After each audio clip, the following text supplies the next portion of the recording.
जय हिंद दोस्तों। आज के दिन जिस तरीके का पब्लिक डिस्कोर्स चल रहा है जबरदस्त लेवल पर, अगर आप देखेंगे तो मजा आ रहा है देख के कि भारत जो है वो आगे बढ़ रहा है और काफी सारी समस्याएं भी हैं।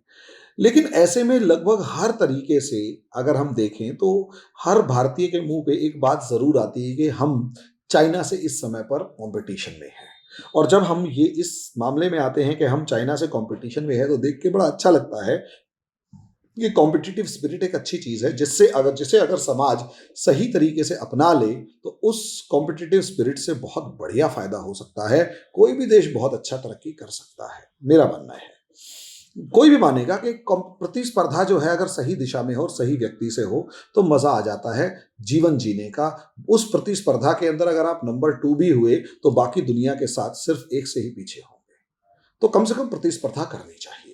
और जब सुनने में आया या जिस तरीके से भारत का एक माइंडसेट बन रहा है कि हम चाइना के प्रतिस्पर्धा में हैं, तो बड़ा अच्छा लगता है कि इस समय पर आप उस देश के साथ अपने आप को काउंट कर रही हैं जो चाइना नंबर 1 है और इकोनॉमिक सुपर पावर बन चुका है, और आप उसकी रास्ते पर आगे बढ़ने उससे उससे टकराने की तैयारी कर रहे हैं। बड़ा अच्छा लगता है। लेकिन इसके आगे एक समस्या भी है। अब इसके ऊपर डिस्कशन करेंगे कि क्या भारत एक सुपर पावर बन पाएगा। हम इसके ऊपर चर्चा करेंगे, लेकिन उससे पहले छोटी सी एक रिक्वेस्ट कि अगर आपको मेरे वीडियोस पसंद आते हैं तो चैनल को लाइक करें, सब्सक्राइब करें, शेयर करें, बेल आइकन जरूर दबाएं ताकि हम इस वीडियो को मतलब आप ज़्यादा से ज़्यादा इस वीडियो को पहुंचा सकें। और दूसरा, अगर आप आईएएस पीसीएस की तैयारी करना चाहते हैं, यूपीएससी की तैयारी करना चाहते हैं, तो दोस्तों आपको एनसीईआरटी के बैचेस की बहुत ज़्यादा ज़रूरत पड़ेगी। बेसिक एनसीईआरटी 6 से लेकर 12 तक की, उनके बेसिक कंसेप्ट के लिए हमने एनसीईआरटी कंसेप्टर बैच लॉन्च किया है। तो जल्दी से जल्दी आप हमारे इस कंसेप्टर बैच से जुड़िए। 500 रुपये महीना फीस है। ज्योग्राफी के साथ ये बैच शुरू हुआ है, कुछ क्लासेस निकली हैं, अभी शुरुआती एक टॉपिक भी पूरा नहीं हुआ है। जल्दी से जल्दी जुड़िए। रिकॉर्डेड लेक्चर्स, ऑनलाइन लेक्चर्स दोनों मिलेंगे। तो आप फटाफट नीचे दिए गए नंबर पर कॉल कीजिए, मैसेज कीजिए और हमारे बैच के अंदर एडमिशन लीजिए। बहुत कम फीस है और लगभग 3 महीने का कोर्स है। अगर आप वन टाइम फीस देते हैं तो 2 महीने की फीस में आपको काम हो जाएगा। अब हम आ जाते हैं दोस्तों टॉपिक के ऊपर। टॉपिक है इंडिया और चाइना। इंडिया और चाइना के इस समय पर कंपटीशन की बात कर रहे हैं और सवाल ये है कि क्या इंडिया चाइना की तरह सुपर पावर बन पाएगा या क्या भारत सुपर पावर बन पाएगा। अब सुपर पावर बनने में अगर आप देखें तो बड़ा अच्छा लगता है ये देखने में कि भारत सुपर पावर बनने, भारतवासी जो है वो सुपर पावर बनने की तैयारी कर रहा है। बहुत ही अच्छी बात है।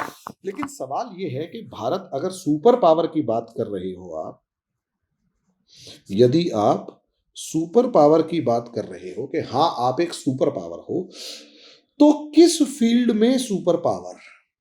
एक तो सबसे ज्यादा इंपॉर्टेंट होता है मिलिट्री फील्ड में सुपर पावर, कि हाँ आप सेना के नाम पे नंबर 1 हो। दूसरा, आप इकोनॉमिक सुपर पावर, कि आप आर्थिक तौर पर एक बहुत बड़ी महाशक्ति बन चुके हो। और सबसे बड़ी बात, साइंस एंड टेक्नोलॉजी के मामले में super power, science and technology के मामले में सुपर पावर, कि आपका साइंस और टेक्नोलॉजी, तकनीक और विज्ञान इतना जबरदस्त है कि कुछ कहने की हद नहीं। और उसी में फिर आप एजुकेशन से लेकर मेडिकल टेक्नोलॉजी से लेकर कुछ भी जोड़ देंगे वो जबरदस्त आगे बढ़ता रहेगा। तो सवाल यही है कि क्या हम एक सुपर पावर बन पाएंगे। देखिए, अगर हम एक सुपर पावर की बात करें तो यहां पर हमारे को दुनिया में अलग अलग जगह पर अलग अलग सुपर पावर्स अलग अलग टाइम पर दिखाई देती हुई हमें दिखाई दी हैं। और उन सुपर पावर्स के सर्वाइवल के ऊपर भी अगर डिस्कस किया जाए, अगर हम इस सुपर पावर की बात कर रहे हैं तो किसी समय पर एक टाइम ऐसा था जब सुपर पावर के नाम पे देखा जाए तो ब्रिटेन एक सुपर पावर बनकर उभरा। उससे पहले जो था नीदरलैंड एक सुपर पावर बनकर उभरा। और उससे पहले समय आया जब पोर्टुगल्स जो थे वो सुपर पावर बनकर उभरे। और एक समय ऐसा आया जब ब्रिटेन के बाद अमेरिका जो था वो एक सुपर पावर था और अभी भी काफी हद तक वो सुपर पावर ही है।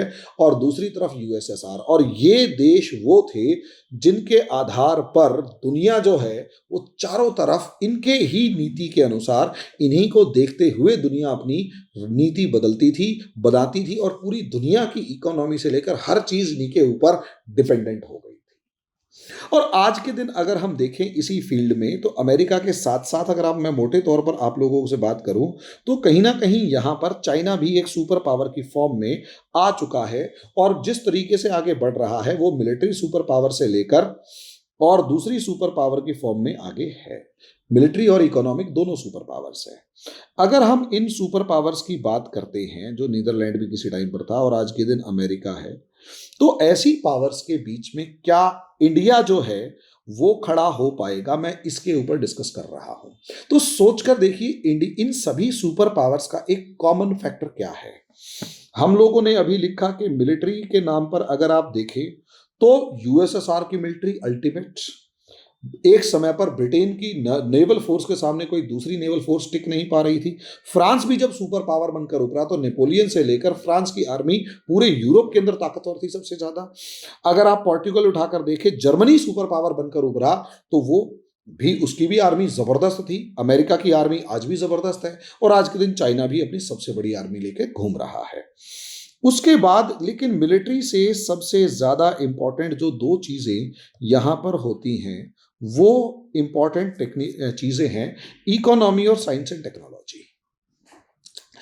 किसी टाइम पर पोर्टुगल्स की साइंस एंड टेक्नोलॉजी के नाम पर जो नेवल फोर्स थी उसी की जो टेक्नोलॉजी थी वो सबसे बढ़िया थी, लेकिन उन्होंने बहुत ज्यादा आगे नहीं बढ़ाया। जब यूनाइटेड किंगडम की बात करते हो तो यहां पर इंडस्ट्रियल रेवोल्यूशन यानी औद्योगिक क्रांति आई। दुनिया में सबसे पहले औद्योगिक क्रांति अगर यूनाइटेड किंगडम में आई तो वहीं से, तो वही तो सुपर पावर बना के निकलोगे यार, आप उसी को तो मानोगे। और वही हाल अमेरिका का है। अमेरिका के अंदर अगर आप देखें तो ये तीनों की तीनों चीजें बहुत जबरदस्त लेवल पर मौजूद थी। तो अमेरिका लगभग लगभग 50 साल या 100 साल तक तो कम से कम लगा ही लें कि 50 साल तक अमेरिका जो है वो सुपर पावर बनकर रहा है। लेकिन अगर आप यूएसएसआर को देखें तो यूएसएसआर सुपर पावर बना, जो मिलिट्री सुपर पावर तो था, साइंस एंड टेक्नोलॉजी के मामले में भी सुपर पावर था, लेकिन यूएसएसआर कभी भी इकोनॉमिक सुपर पावर नहीं बन पाया। और चाइना जो है मिलिट्री, इकोनॉमिक और साइंस एंड टेक्नोलॉजी तीनों मामलों में आगे बढ़ रहा है।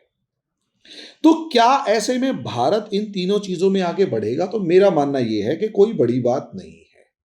लेकिन हम सुपर पावर के क्राइटेरिया को तो देखते हैं, लेकिन इन तीन क्राइटेरियाज के पीछे एक बेस होता है, आधार। जिस आधार पर हम आकलन करेंगे, जिस बेस पर हम कैलकुलेट करेंगे कि क्या भारत सुपर पावर बन सकता है, तो इन तीनों के पास एक जो सबसे सॉलिड, एक सबसे ज्यादा स्ट्रांग बेस जो था वो पता है क्या है दोस्तों? है जो था या है, ब्रिटेन की हुआ, चाहे अमेरिका हुआ, चाहे चाइना हुआ, यहां तीनों के पास एक तरीके की यूनाइटेड सोसाइटी थी जिसमें फ्री फ्रॉम कॉन्फ्लिक्ट था। फ्री फ्रॉम कॉन्फ्लिक्ट 80% पॉपुलेशन, सिर्फ और सिर्फ 90% बल्कि 100% पॉपुलेशन अमेरिका के बारे में सोच रही है। ब्रिटेन के बारे में हर कोई ब्रिटेन के बारे में सोच रहा था। चाइना की पॉपुलेशन वन चाइना के बारे में सोचती है। सिंगल पार्टी स्टेबिलिटी, हर चीज। अब इंडिया पे आ जाओ, ये असलियत में एक क्वेश्चन भरा है, एक सीरियस क्वेश्चन है। आधार, हमारी सेना मजबूत है, लेकिन सेना तब तक बॉर्डर पे नहीं लड़ सकती जब तक मेरे घर का भाई, हम भी किसी बॉर्डर पे कैसे लड़ेंगे जब मेरे घर में शांति नहीं है? आप खुद सोच कर देखो। हम इकोनॉमिक पावर कैसे बनेंगे जब हम जरा जरा सी बात के ऊपर एक दूसरे का सर फोड़ने लगते हैं? हम साइंस एंड टेक्नोलॉजी के नाम पे आगे कैसे बढ़ेंगे जब हम गाय, सुअर, घोड़ी चढ़ने के नाम पे लड़ रहे होते हैं? असलियत में इंडिया को अगर सुपर पावर बनने के बारे में हम सोच रहे हैं, बनने के इंडिया सुपर पावर बनेगा या नहीं बनेगा, तो असलियत में ये हमें सोचना पड़ेगा कि इंडिया के अंदर क्या हम स्टेबिलिटी ला पा रहे हैं। क्योंकि इंडिया की सबसे बड़ी प्रॉब्लम असलियत में एक ये है, प्रॉब्लम तो नहीं कहेंगे, इंडियन सोसाइटी के अकॉर्डिंग हमारी जो सबसे बड़ी मेन बात है वो है डेमोक्रेसी, लोकतंत्र। हमारे सबसे बड़ी और सबसे मेन बात है डेमोक्रेसी और लोकतंत्र। और इस डेमोक्रेसी यानी लोकतंत्र के ऊपर हम एक डिसाइड कर चुके हैं कि भाई हमारी जो डेमोक्रेसी है ना, ये असलियत में अगर आप मोटे तौर पर देखें तो ये इलेक्शन पर चलती है। और यहां पर इलेक्शन जीतना किसी भी सरकार का पहला काम है। लेकिन जनता का भी सबसे ज्यादा जो मतलब एक भरोसा होना चाहिए कि आप ये सोचिए कि हम असलियत में किन मुद्दों पर वोट दे रहे हैं। क्या वो मुद्दा धर्म और जाति के आधार पर है, धर्म और जाति के आधार पर है, या फिर वो मुद्दा धर्म और जाति की जगह पर सिर्फ और सिर्फ हमारी विकास के आधार पर है। क्या जिस पार्टी को हम वोट दे रहे हैं वो पार्टी हमारे देश को संगठित कर रही है या विभाजित कर रही है? क्या हमारे समाज को बांट रही है या जोड़ रही है?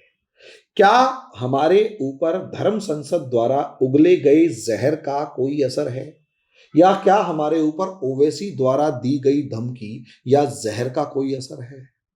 क्योंकि अगर हमारा समाज इन चीजों के आधार पर वोट देगा तो आरआरबी जैसे घोटाले लगातार होते रहेंगे, और यदि आरआरबी जैसे घोटाले लगातार होते रहे, आरआरबी जैसे घोटाले अगर लगातार होते रहे तो देश आगे कैसे बढ़ेगा यार?